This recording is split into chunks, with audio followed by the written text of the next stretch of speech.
अब यह है बात कि महाराज एक बात तो बताओ, कैसे कैसे पापियों को ये कथा तार देती है, ये बताओ। अब यहां पर तमाम प्रकार के पापी बैठे हैं। एक प्रकार के पापी नहीं होते, अनेक अनेक प्रकार के पापी होते हैं। कोई शराबी होता है, कोई जुआरी होता है, कोई व्यभिचारी होता है, कोई मातृ पितृ हिंसक होता है, कोई लुटेरा होता है, कोई चोर होता है, कोई बेकार में अकारण ही दूसरों की निंदा करने वाला होता है। ऐसे तमाम प्रकार के पाप हैं। तो हम लोग भी यहाँ पाप करे ही बैठे हैं। ऐसा तो है नहीं कि हम सब साधु हैं। पाप तो हम सबसे हुआ है। और भैया जितने भी लोग यहाँ बैठे हैं, ब्रह्मांड में जितने भी हैं, सबसे ज्यादा पाप तो हमसे ही हुए। आप लोगों से हमसे कम हुए होंगे शायद, पता नहीं, पर हमसे तो बहुत पाप हुए। तो महाराज एक इतने एक से एक बड़े पापी हैं, तो कृपा करके बताओ कि किस किस प्रकार के पापियों की मुक्ति शिव महापुराण की कथा कर सकती है, करती है? कृपा करके बताइए।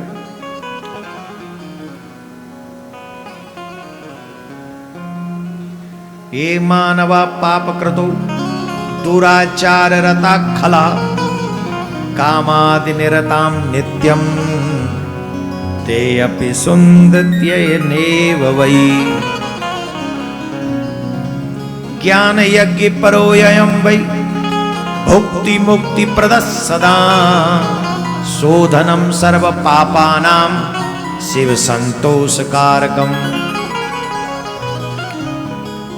जो मनुष्य पापी, दुराचारी, खल तथा काम में रत रहता है, क्रोधी है, निरंतर पाप में डूबा रहने वाला है, यह कथा श्रवण मात्र से वो तुरंत शुद्ध हो जाता है।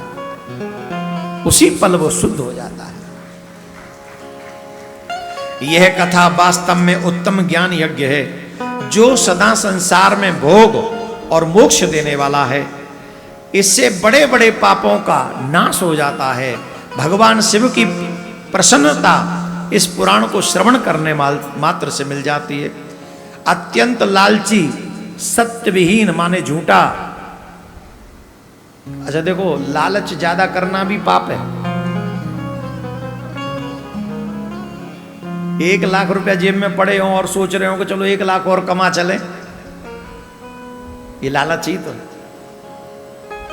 और ये लालच भजन में होना चाहिए। चलो 11 माला तो हो गई, 5 और कर लेते हैं। आज कोई काम नहीं, 5 और कर लेते हैं। पर उस माला में लालच नहीं आता है, कमाई में लालच आता। तो ज्यादा लालच भी पाप ही है। और जो कभी सत्य नहीं बोलते, अत्यंत लालची, सत्य विहीन, अपने माता पिता से द्वेष करने वाला, पाखंडी तथा हिंसक प्रवृत्ति के जीव इस ज्ञान यज्ञ से शुद्ध हो जाते हैं। इस ज्ञान यज्ञ से शुद्ध हो जाते हैं। अपने वर्णाश्रम धर्म का पालन न करने वाला, ईर्षाग्रस्त, कल काल में ज्ञान यज्ञ के द्वारा पवित्र हो जाता है। जो लोग छल कपट करने वाले, क्रूर स्वभाव वाले, अत्यंत निर्दयी, कलयुग में भी इस ज्ञान यज्ञ से शुद्ध हो जाते हैं। ब्राह्मण को दुख पहुंचाने वाले, उनका धन हरण करने वाले, निरंतर व्यभिचार में रत रहने वाले, इस ज्ञान यज्ञ से कलिकाल में पवित्र हो जाते हैं। जो मनुष्य सदा पाप कर्म में लिप्त रहता है, सठ है, अत्यंत दूषित विचार वाला है, वो इस ग्रंथ को सुनने से शुद्ध हो जाता है। बोले महाराज इतनी लंबी चौड़ी लिस्ट आपने बता दी, कोई इसका प्रमाण भी है? इसका कोई प्रमाण है कि शुद्ध हो जाता है?